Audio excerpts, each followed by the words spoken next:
오늘도 하나님의 큰 은혜가 여러분들 위해 넘치게 될 줄로 믿습니다.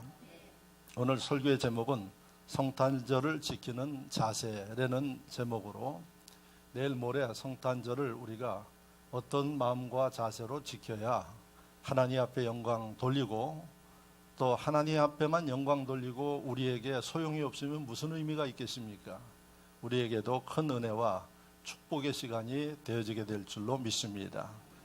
오늘 말씀을 듣는 여러분들 위해 하나님이 주시는 그 말씀을 잘 가슴에 새기면서 지킴으로 인하여서 복된 여러분들 삶을 이룰 수 있기를 다시 한번 축원드립니다.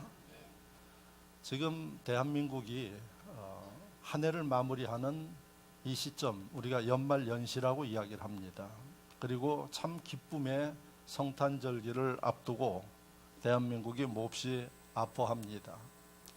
다시 말씀드리면은 참 어려운 현실로 인해서 힘들어하고 소란스러워하는 이런 모습을 여러분들이 뉴스를 통해서 지금 보고 알고 계십니다. 좀 구체적으로 말씀을 드리면 아마 지난달에는 그 윤창호라는 젊은 군인이 대학 다니다가 휴학하고 군인을 갔는데 휴가 나와가지고 음주운전 차에 치여서 혼수 상태에 있다가 세상을 떠난 이러한 안타까운 소식을 들었습니다. 그 친구들이 다시는 음주운전하는 사람들로 인해서 사람들의 생명을 잃어서는 안 되겠다 해가지고 윤창호법을 국회의원들을 제촉해서 제시를 해가지고 어렵게 올 이번 달 초에 통과가 됐습니다. 윤창호법의 핵심은 뭔고 하니 앞으로 음주운전하다가 인사사고를 내면은 무기징역에 처할 수 있다 하는 아주 중벌의 그 죄를 확정한 것입니다. 그래서 술 먹고 흥청망청하는 사람들에 의해서 앞으로 창창한 이 나라와 세계를 위해서 일할 수 있는 생명을 잃어버리는 어처구니 없는 일들을 다시는 해서는 안 된다. 그래서 국회의원들이 서명을 해가지고 뭐 그게 좀 중하다, 아니다, 해야 된다. 오랜 논란 끝에 통과가 됐습니다. 근데 통과되는 과정에 모당의 국회의원 중 가운데 거기에 사인한, 나도 동의한다고 사인한 국회의원이 법이 통과되기도 전에 음주운전해가지고 걸려가지고 지금 재판 중에 있습니다. 참 재미나는 이야기 아닙니까? 자기가 사인해놓고 자기가 음주운전을 해가지고 1심에서 벌금 300만 원을 받았대나 그렇습니다. 그 앞으로 어떻게 될지 이제 좀 두고 봐야 되는데 참 이러한 웃지 못할 일들을 우리가 지금 보고 있습니다.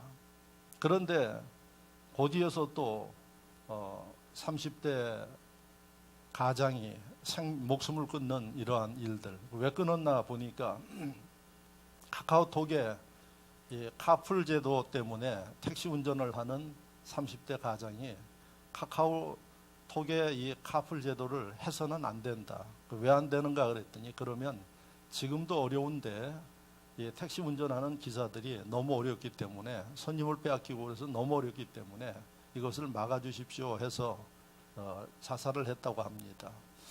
심정은 알겠는데 여러분, 우리가 생명을 그렇게 버려서는 안 됩니다. 그거 극복하면서 우리가 그 문제를 풀어나가려고 해야지.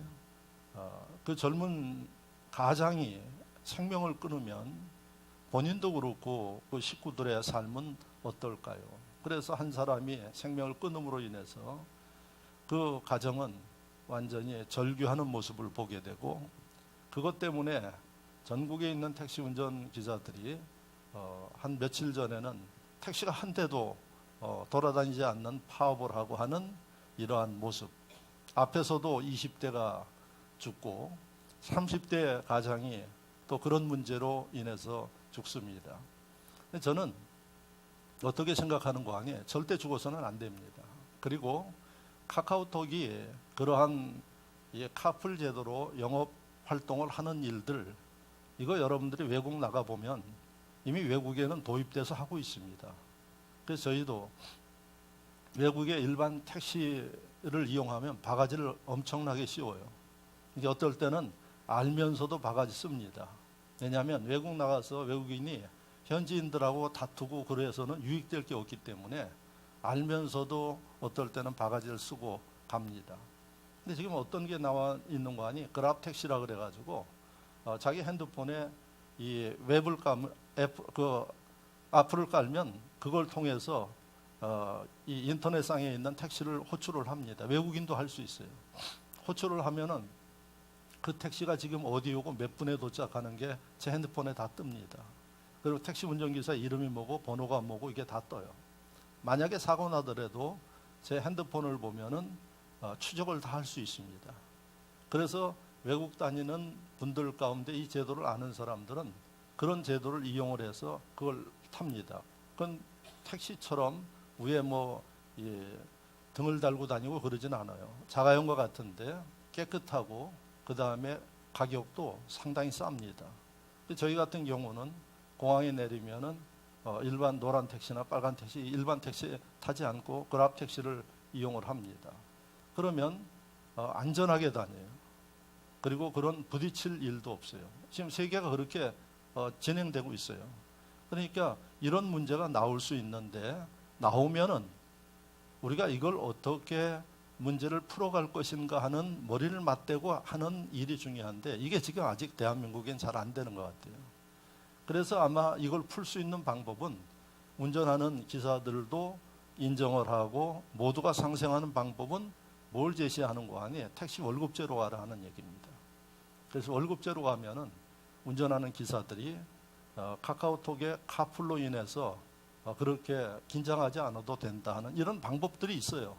그런데 이 방법들이 제대로 이루어지지 않으니까 젊은 생명이 세상을 떠나는 안타까운 그리고 많은 사람들에게 찹찹함을 줘서 계속 사회 한쪽에서는 그것으로 인해서 시위가 일어나고 하는 이런 현실이 지금 성탄절을 앞두고 연말을 앞두고 우리 사회입니다. 그래서 그것으로 끝났는가 그랬더니 또 서산 쪽에 있는 화력발전소에서 이제 젊은 이 청년이 일하다가 혼자 일하다가 죽은 이게 지금 이거는 아마 제가 볼 때는 오래 갈 것 같습니다. 그래서 어젯밤에도 내내 청와대 앞에서 진을 치고 대통령 만나서 이야기하게 해달라고 그렇게 합니다. 왜 오래 갈 것으로 보는 거 아니에요? 원래 다 정직원으로 채용했던 사람들을 갖다가 그 공기업의 기관장들이 실적을 올려야지 되고 실적은 이런 돈이나 이런 것으로 측량이 되니까 그러면은 당연히 줄여야지 되는데 줄이는 방법은 인건비도 줄이고 사람도 줄이고 하는 방법입니다. 제가 사회생활을 할 때는 사실은 비정규직 제도가 별로 없었어요. 그래서 입사를 하면은 일정 기간 수습, 견습 기간, 인턴 기간을 지나면은 정직원으로 되는 이런 틀 속에 있었는데 지금은 제가 보면은 웬만하면 다 비정규직원 그리고 외부에서 용역업체에서 사람을 공급해서 하는데 그러면은 그 사이에서 어떤 문제가 벌어지는 거 아니? 가서 용역업체에 들어가서 일하는 사람들은 임금을 낮게 받을 수밖에 없어요. 그리고 그 일하는 현장에서 책임지지를 않습니다. 그래서 이런 비정규직 제도의 문제를 가지고 지금 오래전부터 이야기를 하고 있고 결국은 임금을 착취하고 공기업을 하는 사람들은 사고가 나도 책임을 안 지겠다는 얘기입니다. 결국은 이게 바로 얼마 전에 화력발전소에서 한밤중에 일을 하다가 이 세상 떠난 그 김용균이라는 젊은 청년인데 그 어머니 나와서 인터뷰하는 거 들어보니까 아들이 그렇게 딸처럼 어머니를 위로해주고 하는 효자인데 그 아들을 잃어서 평생 가슴에 묻고 살아갈 수밖에 없는 이런 상황. 그래서 이 문제를 대통령이 해결하라 이렇게 지금 이야기를 하고 있습니다. 아마 대통령이 하나님이 아닌 이상 이 문제 쉽게 대답할 수도 없고 대답했다가 나중에 또 안 되면 더 큰 문제들이 일어나니까 이게 지금 여러분들이 뉴스를 통해서 접하고 있는 연말에 또 성탄절을 앞두고 있는 우리 사회의 분위기다. 참 찹찹하고 무겁습니다. 저도 그 어머니의 이야기하는 걸 운행하면서 들었는데 그냥 눈물이 날 정도로 그렇게 가슴이 터지는 일들입니다. 자, 성탄절은 참 기쁜 절기인데 우리가 이러한 사회 속에서 어떻게 해야 되겠는가 하는 생각을 목사는 하게 됩니다. 이 기쁨을 함께 나눠야지 되는데, 그래서 우리 사회가 이렇게 어렵고 무거운 이 시대에 교회와 예수 믿는 사람들이 좀 기쁨을 줄 수 있는 그러한 절기가 2018년도 성탄절기가 되기를 주의 이름으로 축원합니다. 우리가 그들 마음속에 위로와 기쁨을 줄 수 있다 그러면 선물을 주는 것보다 더 큰 위대한 선물이 될 줄로 믿습니다. 그래서 2018년도 성탄절기를 준비하는 저나 여러분들이나 기도하고 마음속에 가져야 할 일은 우리끼리 모여서 선물 나누고 즐겁게 하고 여기에 관심 갖기보다는 이렇게 아파하고 슬퍼하는 사람들까지도 예수 그리스도로 인해서 기뻐할 수 있는 이러한 성탄절기가 되도록 나는 어떻게 해야 할 것인가, 나는 어떻게 이 성탄절을 준비해야 할 것인가를 생각하는 이런 분들이 될 수 있기를 주의 이름으로 축원합니다. 그래서 저는 오늘 본문을 통해서 여러분들에게 말씀을 드리려고 합니다. 할렐루야, 할렐루야, 할렐루야. 이 예배는 목사와 성도가 같이 만들어가는 겁니다. 그래서 목사는 예배를 인도하면서 성도들과 함께 하나님 앞에 찬양하고 영광 돌리는 거예요. 그래서 여러분들이 목사 혼자 여기서 말하고 그것으로 끝나면은 온전한 예배가 아니에요. 목사가 설교하면 여러분들이 반응을 해야지 돼요. 그래서 설교할 때 그 말이 맞으면, 아까 기도하는데도 제가 보니까 그 모든 귀절이 다 은혜스러워요. 가만히 들어보니까 아멘 하는 사람들이 없어. 그래서 제가 오직하면 아멘을 하겠어요. 할렐루야. 여러분들이 못 받으면 저라도 받아야지. 예? 아멘은 뭐예요? 그 말씀이 믿습니다요. 그 말씀이 내게 이루어집니다. 이 얘기입니다. 할렐루야. 그래서 설교, 예배 드릴 때는 찬양도 기도도 은혜스러우면 아멘. 아멘도 아멘이 아니에요. 사모하는 마음으로. 할렐루야. 왜? 내게 임할 줄로 믿고. 이런 것들을 여러분들이 좀 아셔야 예배를 드려도 은혜가 임하고 하나님을 만나는 거지, 그렇지 않으면 평생 가도 주님의 은혜 받기 어렵습니다. 이제부터 여러분 입술 열어서 찬양할 때도 입술 열어 찬양하고, 할렐루야. 말씀 들을 때도 아멘도 좀 잘하시고, 할렐루야. 자, 그러면 오늘 본문에 이건 뭐 주일학교 아이들도 다 하는 말씀이에요.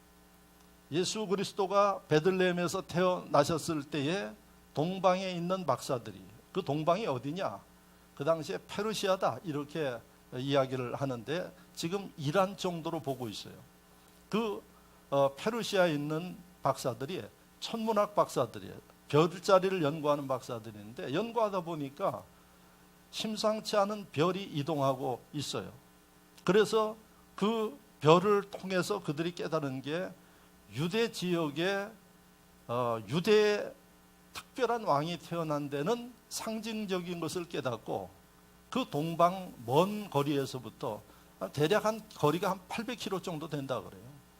그 당시에는 낙타 타고 다니니까 낙타를 타고 이 예루살렘까지 오는 겁니다. 예루살렘에 이스라엘을 통치하는 헤롯 대왕이 있으니까 거기 와서 물으면 그 왕이 어디에 날 줄 알기 때문에 먼 거리 예루살렘까지 왔어요.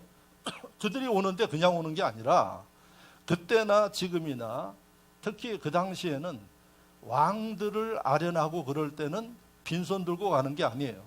꼭 정성껏 선물을 준비해 가지고 왕에게 아련한 다음에 만난 다음에 선물을 드리는 게 이게 공식입니다. 그래서 이방의 다른 나라의 박사들이지만은 유대의 왕이 났으니까 우리가 뭔가 정성껏 준비를 해가지고 와서 왕 앞에 드려야 된다 해서 그들이 세 사람이 각각 하나의 선물씩 가져갔죠. 첫 번째는 뭐예요? 황금. 두 번째는 유향. 그 다음에 모략. 이게 그 당시에 최고의 선물들이에요. 이걸 각각 자기 한 사람씩 준비를 해가지고 그래서 예루살렘에 간 겁니다. 예루살렘에 가서 헤롯 대왕을 만났더니 헤롯 대왕은 아무것도 모르고 있어. 그래서 유대의 왕이 났는데 어디서 났는지 알겠습니까? 그랬더니 헤롯 대왕은 그때부터 고민하기 시작하는 거예요. 유대의 왕은 헤롯 대왕인데, 아니 왕이 났다니 그럼 나를 버리고 누가 왕이 된다는가? 인간적인 생각과 계산이 돌아가는 거예요. 그래서 그 소리를 듣는 순간부터 동방의 박사들은 새로운 왕을 만날 것에 대한 기대감, 그 소망이 있는데 헤롯 대왕은 마음이 여러분 착잡하고 복잡한 마음이 시작되는 겁니다. 헤롯 대왕이 태연하게 제사장들과 서기관들을 불러서 어디서 유대의 왕이 난다고 했더냐 하고 물으니 구약 성경에 기록되어 있어요. 베들레헴에서 난다고 기록되어 있어요. 그래서 이 성경을 아는 서기관들과 제사장들이 베들레헴에서 구약 선지자들에 의하면 난다고 했습니다. 그래서 그걸 일러주면서 헤롯 대왕이 단서를 붙였어요. 만약에 너희가 가서 그 왕을 만나면 돌아와서 내게 어디에서 있는지 이야기해주고 돌아가라.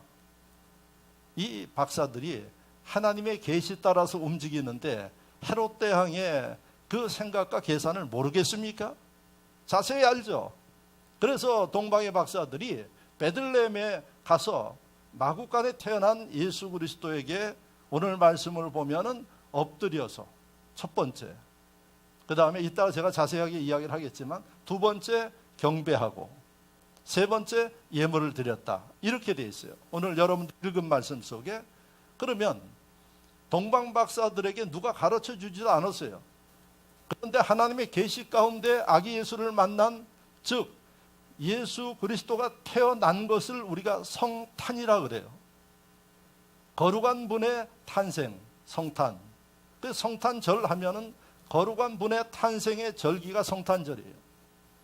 그러니까 예수 그리스도를 이 하나님의 인도하심 가운데 만난 이들이 어떻게 내가 성탄을 축하하고 맞이해야 할 것인지를 동방 박사들이 알고, 첫 번째 어떻게 했다고요? 엎드리고, 두 번째는 경배하고, 세 번째는 예물을 드렸다. 이게 오늘 동방 박사들의 모습이에요. 그래 놓고는 헤롯에게 가지 아니하고 직접 자기 나라로 가버렸어요. 왜?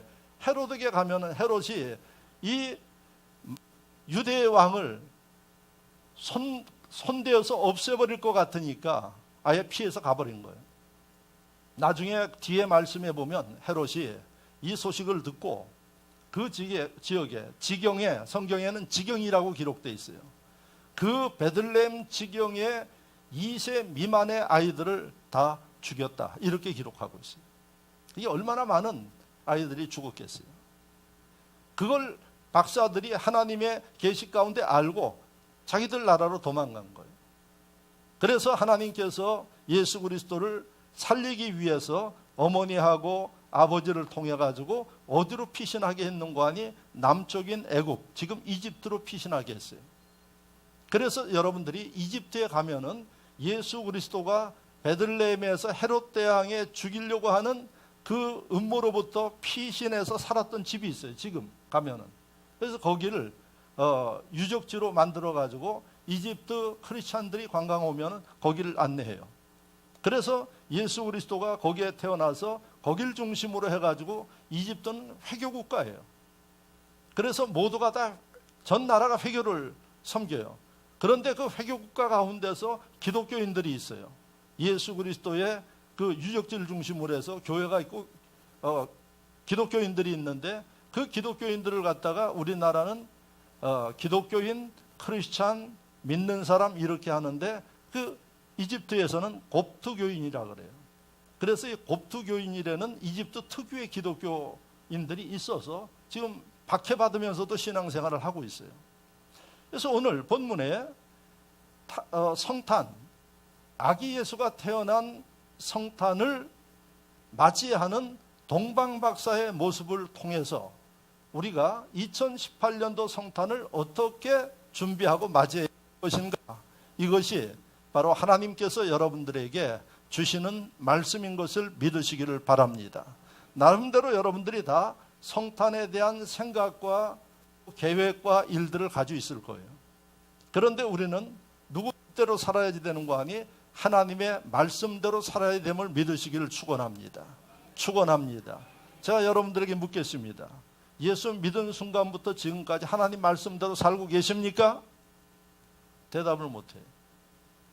우리는 하나님의 가르치는 말씀대로 살아야 하나님의 사랑을 받을 수 있고, 할렐루야, 하나님의 앞에 쓰임 받을 수 있고, 하나님이 우리를 높여주신다고 이야기를 해요.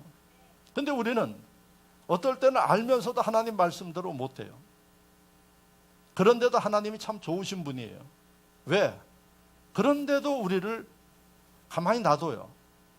여러분, 2019년부터 우리나라에 어디에서 일을 하든 간에 몇 시간 노동을 하면 끝입니까? 52시간 노동하면 더 이상 하면 안 돼.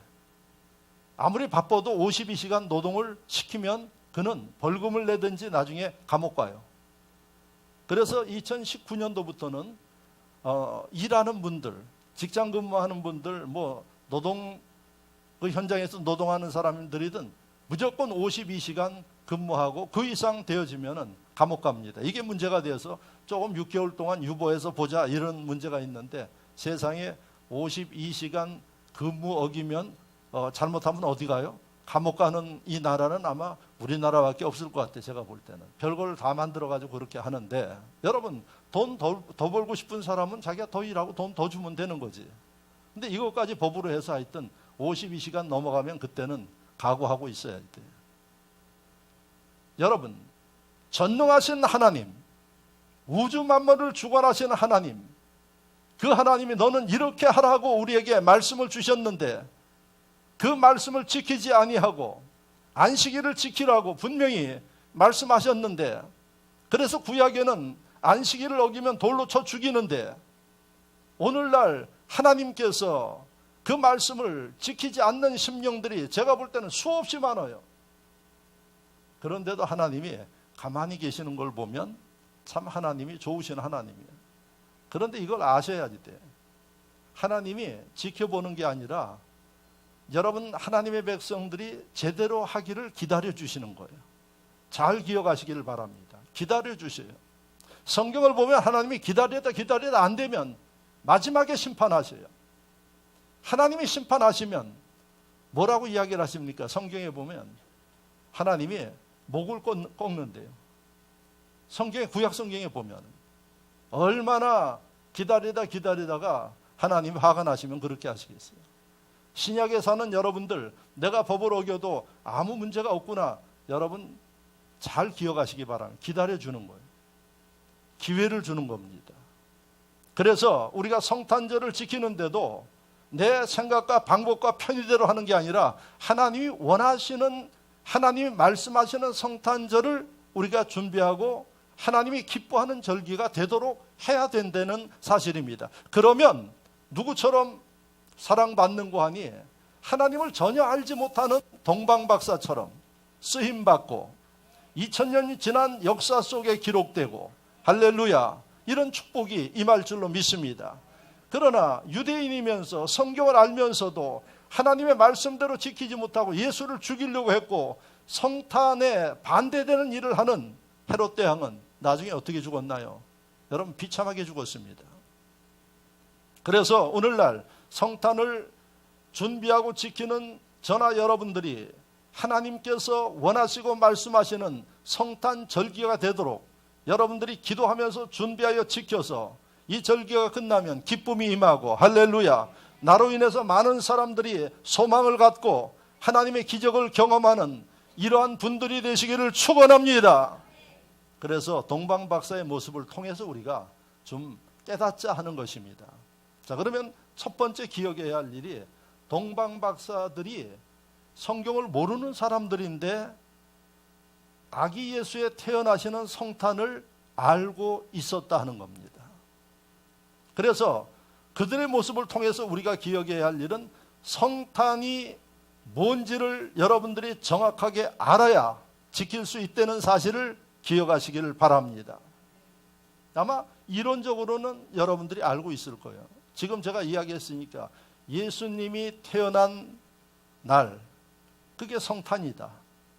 그리고 그걸 지키는 절기가 성탄절기다. 자, 그 정도는 대부분 알고 있어요. 근데 문제는 뭔가 하니 이 절기에 무엇을 어떻게 하는 것을 알고 있느냐 하는 얘기예요.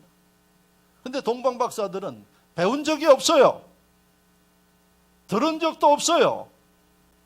그런데 하나님이 별을 통해서 계시했어요. 유대의 왕이 나니 너는 가서 그 유대의 왕을 경배해야 될 거 아니냐. 뭐를 가져가라고 기록하지 않았어요.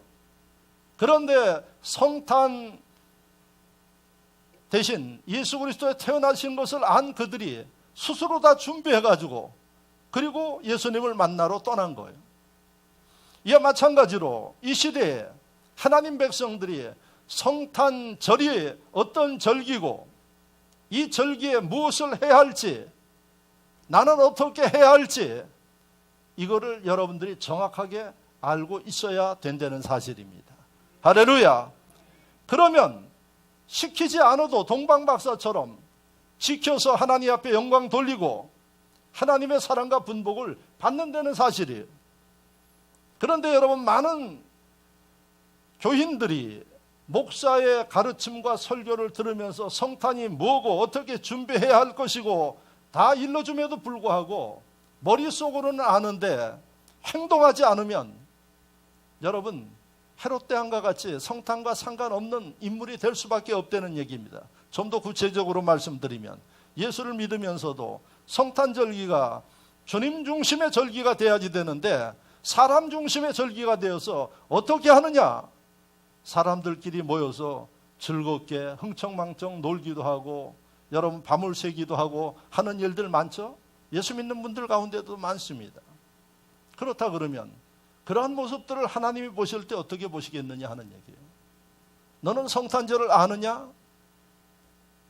성탄절을 알면서도 그러면 하나님이 침묵하고 계시지만 기다리고 계시는 거예요. 하나님 앞에 온전히 서기를 기다리고 계시는 거예요. 그래서 오늘날 예수 믿는 심령들 가운데 첫 번째 성탄이 어떤 절기인지를 정확하게 알고 하나님의 아들이 우리를 구원하기 위해서 이 땅에 오신 것을 알아야 된다는 얘기입니다.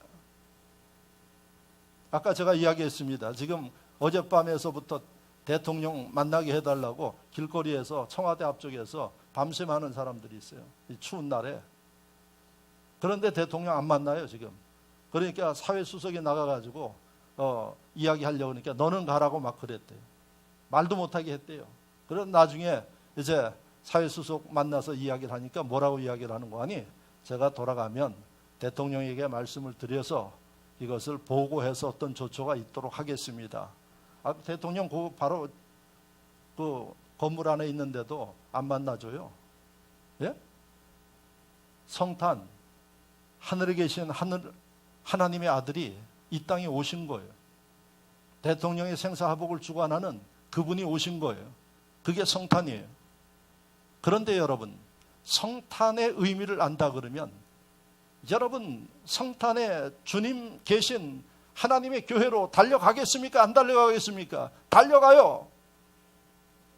여러분들에게 만약에 대통령이 통보해서 특별히 신앙생활을 잘하니까 한번 만나고 또 밥이라도 같이 먹읍시다 그러면 아마 자다가도 달려갈 겁니다. 그렇지 않겠습니까? 지금 세계에서 돈을 잘 버는 그 노인 사업가 있어요. 빌 게이츠하고 아주 가까이 지내는 그분이 1년에 한 번씩 자선 사업을 하는데 점심을 그 사람하고 같이 먹는데 경매를 붙인대요. 제일 많이 돈을 쓰는 사람하고 같이 밥을 먹는데요. 그런데 이번에는 뭐 얼마 됐다 그래요. 그게 뭐 몇 천만 원이래요. 점심 한 끼 먹는데. 별별 사람들 다 있어요. 그 사람하고 밥 먹으면 돈을 거저 버는지는 모르겠지만은 그런 일에 그렇게 열광적인 사람들이 많아요. 여러분, 우리가 섬기는 예수 그리스도 하나님의 아들이에요. 우리를 구원하기 위해서 오셨어요. 그분 때문에 우리가 지옥 가지 아니하고 천국 가고 세상에 살면서 하나님의 은총 가운데 영혼이 잘됨같이 범사가 잘되는 삶을 살게 되는 것입니다. 아마 그분이 보호하지 않으면 우리는 단 한시도 생명을 유지할 수가 없어요. 그런데 우리가 그런 은총 가운데 그분 섬기면서 사는데 그분이 누군지를 안다고 하면은 성탄절에 우리가 어떻게 준비하겠어요? 요즘에 제가요, 이 돌 100일 아이들 가서 축복해서 기도해 줄 때 보면은 한 10년 전하고는 전혀 달라졌어요. 어떻게 달라졌느냐? 이건 뭐 집에서 하는 거 없어. 다 너도 나도 뷔페에서 하고 호텔에서 하고 그 다음에 얼마나 화려한지 모르겠어요. 사진을 그냥 뭐 다 찍어가지고 뭐 이 발가락에서부터 뭐 별걸 다 찍어가지고 그렇게 보고 납부되는 게 아니에요. 여러분 그 한 영혼이 얼마나 소중하면은 그렇게 하겠어요. 그런데 우리가 성탄절을 준비하는 하나님의 아들이 오신 이 절기를 준비하는 우리의 마음을 보자 하는 거예요. 그래서 문제가 뭐냐? 성탄에 대해서 모르고 있구나 하는 얘기예요. 그래서 하나님이 오늘 여러분들에게 말씀하시는 게 성탄의 의미를 제대로 알고 제대로 알면 그 갓난아기 위해서 부모가 준비하는 그러한 정성과 준비, 그 애를 사랑하는 마음으로 그렇게 하듯이 하나님이 나를 그렇게 사랑하면 내가 성탄을 준비하는 자세가 어떠해야 하는가, 이런 모습을 좀 보면서 새로워져야 되지 않겠는가 하는 이야기입니다.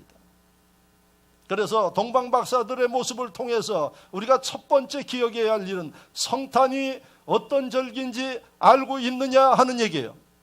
그 성탄이 나와 무슨 관계가 있는지 알고 있느냐 하는 얘기예요.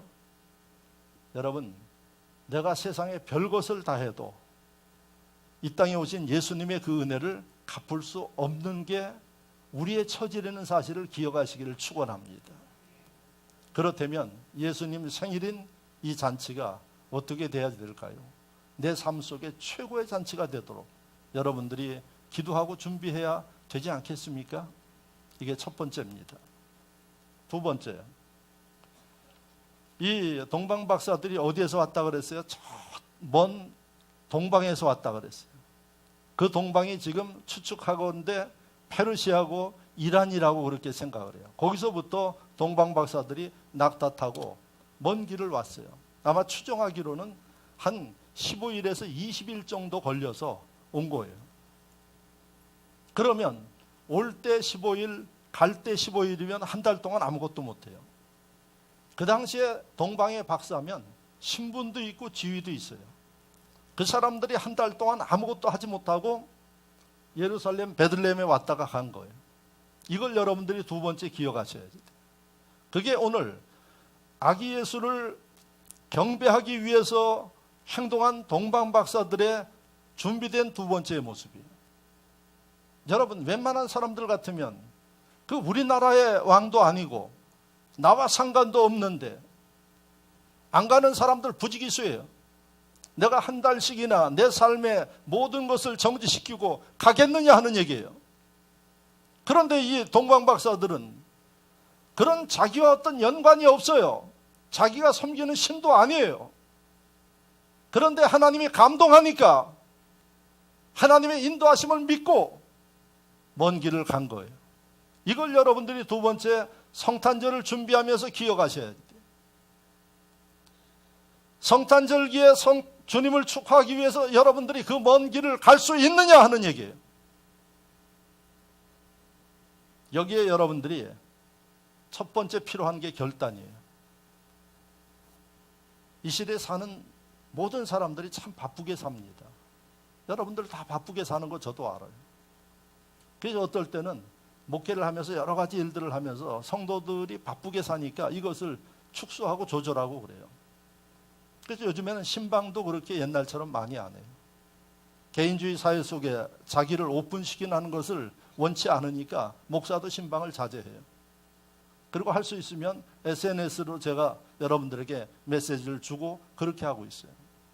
바빠요. 동방박사 여러분들보다 더 바빴어. 그런데도 그들이 30일이라는 거의 한 달 이상의 시간을 정지시켜두고 아기 예수를 경배한 게 그들의 모습이에요. 오늘 하나님은 저나 여러분들에게 이들의 모습을 보고 좀 깨닫고 2018년도 성탄절은 뭔가 좀 달라져야 되지 않겠는가 하는 게 주님의 가르침이에요. 결단이 있어야 된다는 얘기예요.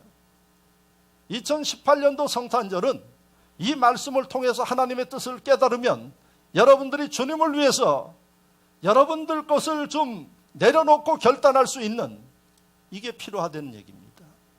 결단은 왜 하나요? 힘들지 않으면 결단이 필요 없어요. 힘든 거예요. 왜 힘들어요? 내 것을 내려놔야지 되니까. 성탄절기에 여러분들이 할 일도 많아요. 모임도 많아요. 그리고 가고 싶은 데도 많아요. 그래도 어떻게 해요? 결단하셔야지 돼. 하나님이 원하시는 일을 해야 하기 때문에 그렇습니다. 그게 바로 동방박사가 우리에게 보여주는 성탄을 준비하는 두 가지의 자세예요. 첫 번째는 결단해야지 되고, 그 결단은 희생이 따라야지 되는 거예요. 나의 희생이 없이는 여러분 될 수가 없어요. 그 성탄 절기를 준비하는데 무엇을 위해서 희생해야지 될까요? 하나님을 경배하는 일들에 희생해야 돼요. 예배하기 위해서, 그 예배에 집중하기 위해서 어떨 때는 내가 할 일들을 절제하고, 그리고 그 예배 드릴 수 있도록 여러분들이 시간도 맞추고 준비도 하고, 그리고 나만이 나오는 게 아니라 기왕이면은 가족들이 함께 나와서 은혜 받게 만들고, 그 다음에 내 주변에 사랑하는 사람들, 이 예수 그리스도가 누군지를 우리는 알기 때문에 그분 만나서 소개하면 여러분 그 인생이 바뀌기 때문에 이런 일들에 우리가 희생해야지 돼. 내 희생이 없이는 될 수가 없는 거예요. 또 여러분 보십시오. 뭘 준비하느냐. 지금 우리 교회 추리를 위에서부터 내려놨어요. 유리로 돼가지고 밤중에 키면 아주 멋있어요. 좀 더 화려하고 하고 싶은데 국가적으로 여러 가지 일들도 있고 어려움도 있는데 교회가 너무 화려하면 그러니까 상징적으로 알리자. 추리는 예수 그리스도의 탄생한 절기인 것을 믿지 않는 사람들에게 알리는 거예요. 그게 추리입니다. 우리끼리 그거 보고 즐기는 게 아니라 예수를 모르는 사람들도 저 추리를 통해서 무슨 날인데 저런 일들이 있는가 관심을 갖게 되면서 바로 예수 그리스도의 탄생한 날의 절기다 하는 것을 알리기 위한 일들이에요. 근데 저 추리하는 날 우리 한반도 젊은 남성들이 하는데 제가 보니까 가장 추운 날, 하여튼 영하 10도 되는 그 저녁 시간에, 해 떨어지는 시간에 저걸 하는데 하도 제가 안쓰러워가지고 나가서 도와줬어요. 엄청나게 춥더라고요, 그날이요. 그날 저 추리를 매달아 놨더니 우리 교인들이 밤중에 보니까 너무 아름답다 그래요. 아름다운 것만 보이지 그 추리에, 그 추운 날씨에 꽁꽁 얼어가면서 한 그 사람은 몰라요. 예? 그러니까 여러분, 하나님의 영광과 복음을 위해서 하는 추리 하나도 뭐가 있는 거 아니? 그런 보이지 않는 수고가 있는 거예요. 여러분들의 그 수고와 헌신이 있어야 아름다움을 나타내고 하나님 영광 받으시고, 할렐루야. 그것뿐입니까 여러분? 우리끼리의 잔치가 아니고 세상에 알려야 되기 때문에 우리가 할 수 있으면 세상과 함께 하는 거예요. 어제 우리 어린이집 아이들이 원복이 이뻐요. 빨간 옷을 입고 효요양병원, 여긴 요양병원이 많은데 우리가 늘 가서 예배드리고 돌봐주는 요양병원이 농협 위에 있는 그 효요양병원이 제일 커요. 그래서 선물을 하나씩 교회에서 준비하는데 140명 있대요. 그 의사들까지. 그래서 거기에 누가 가는 거 아니? 어린이집 아이들이 가요. 첫째, 어린이집 아이들은 할머니 할아버지 섬기는 그거를 가르치고, 그리고 그 노인네들은 이 아이들이 와가지고 노래 부르고 선물 하나 주는 게 그렇게 행복해해요. 여러분들이 나중에 계기가 되면 가서 한번 보세요. 너무나도 행복해해요. 왜? 거기 있는 어르신들은 가족들이 자기를 버렸다고 생각해요. 가족들은 돌볼 수 없기 때문에 거기에 좀 편히 계시라고 모셨는데, 그분들의 생각은 제가 가서 기도해 주면서 들어보면 다 자기를 버려서 이제 희망은 뭔가 하니 하늘나라 빨리 가는 그걸 고대하고 있어요. 그러니까 혹시 가족들 가운데 거기 가 계신 분들이 계시면 좀 자주 찾아가세요. 그래서 이 아이들이 와서 한번 그렇게 하면은 너무 행복해요. 어제는 보니까 애들 머리에다가 뭐 또 빨간 뭐 리본을 하나씩 꽂았는데 이게 아주 그냥 히트를 쳤어요. 그래가지고 그 어른들은 아이들 때문에 위로받고, 아이들은 할머니 할아버지, 어떤 아이들은 울었대요. 왜 우냐 그랬더니 요즘에 할머니 할아버지가 다 젊은데 아주 그냥 쭈글쭈글한 할머니 할아버지의 병든 할머니 할아버지 보니까 무서워가지고 하지도 못하고 우는 아이들도 있다 그래요. 왜 그 일 합니까? 소외된 사람들을 위해서 우리가 할 수 있는 그 예수 그리스도의 복음을 위해서 하는 일이거든요. 할렐루야. 그러니까 여러분, 성탄절에는 이런 결단과 헌신이 있어야 가능해요. 이런 일들을 통해서 우리가 뭐 하느냐? 생색내느냐? 예수 그리스도를 전하는 거예요. 그리고 예수로 인해서 그들의 삶이 변화되기를 원하는 겁니다. 아마 여러분들이 식사하러 식당에 가면 쌀이 잔뜩 쌓여 있을 거예요. 해마다 우리 교회, 이름은 제가 이야기하지 않는데 집사님이 해마다 그 쌀을 도네이션 합니다. 그래서 그 쌀을 가지고 동사무소에 보내기도 하고 구청에 보내기도 하고, 올해는 동사무소에 한 30포 보내고 한 10포 정도는 우리 필리핀 식구들 나눠주고, 10포는 노인대학에 혼자 사는 어르신들을 나눠주기로 그렇게 결정했다 그래요. 뭐 여유로워서 그런 거 하는 거 아니에요. 예수 그리스도의 마음을 가지고 성탄의 즐거움을, 기쁨을 그 받는 사람들이 좀 함께 누릴 수 있도록 그 일을 하는 거예요. 오늘 여러분들에게 달력 나눠드립니다. 그 달력은 1년에 매년마다 그 달력을 한 권사님이 계세요. 그분은 그 달력을 소명으로 알고 해요. 왜? 1년 내내 그 달력을 보면서 말씀을 생각하고, 올해는 기도에 대한 달력이에요. 그분은 자기 쓸 거 쓰지 않으면서 그거 해요.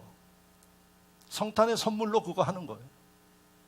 여러분, 지금 동방 박사가 먼 거리를 떠나서 성탄에 경배하기 위해서 온 이 행위를 우리가 안다 그러면, 나는 지금 뭐 하고 있느냐?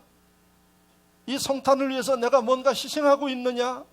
성탄을 위해서 내가 진짜 이렇게 준비하고 있는 것들이 뭐가 있는가? 생각해 봐야 된다는 겁니다. 만약 거기에 대해서 여러분들이 응답한다 그러면 2018년도 성탄절을 통해서 기적이 일어납니다. 마지막으로 세 번째, 아까 이야기를 했어요. 아기 예수를 보고 나서 지체하지 아니하고 엎드렸고 경배했고 예물 드렸어요. 성탄에 주되게 해야 할 일은 뭔고 하니 하나님 앞에 엎드려 경배하는 일이에요. 그건 뭘까요? 예배예요. 우리의 모든 것을 내려놓고 그분을 경배하는, 그냥 형식적으로 예배 드리는 게 아니라 내 마음에서부터 우러나서 참으로 하나님의 그 은혜가 감동되어서 찬양하고, 할렐루야. 예배는 찬양도 있죠, 기도도 있죠, 말씀도 있죠. 내가 그 찬양을 하더라도 내 마음속에 깊숙이에서 감동이 우러나는 이런 찬양을 통해서 드려질 때에 성탄을 제대로 준비한 분들이다. 그리고 어떻게 한다고요? 이 마지막에 예물을 드렸다 이렇게 돼 있어요. 예물을 왜 드릴까요? 아까 이야기한 대로 이들이 유대의 왕을 경배하러 갈 때 그 당시의 풍습은 왕을 경배할 때는 최고의 예물을 드리게 돼 있어요. 시키지도 않았는데 본인들이 황금과 유향과 모략을 준비해 가서 예물을 드린 거예요. 그렇다면 우리가 섬기는 예수 그리스도, 여러분, 만왕의 왕이셔요. 또 다른 용어로 왕중왕이라고 이야기를 해요. 왜? 세상의 왕의 왕이에요. 그분이 생사 화복권을 주관하고 계시기 때문에 그렇습니다. 그렇다 그러면 저와 여러분들이 2018년도 나는 어떠한 선물을, 주님께 예물을 드릴 것인가, 이런 것들을 가지고 고민 좀 해보셨는가 하는 얘기예요. 여러분들이 가까운 사람들 생일 되어지면은 선물도 하고 축하도 합니다. 그래서 제일 힘든 게 뭔고 하니 선물 고르는 게 힘들어요. 그거 경험해 보셨죠? 여러분, 성탄절 우리가 섬기는 하나님의 아들, 그분을 위해서 나는 어떤 선물을 드리기 위해서 고민했는가? 이게 오늘 동방박사를 통해서 하나님이 여러분들에게, 성탄을 앞두고 있는 여러분들에게 주시는 말씀인 것을 여러분들이 깨닫기를 축원합니다. 2018년도 성탄절, 먼저 저와 여러분들이 기쁨과 은혜가 있고 이 기쁨과 은혜를 아파하는 대한민국의 모든 사람들에게 나눌 수 있기를 주의 이름으로 축원합니다.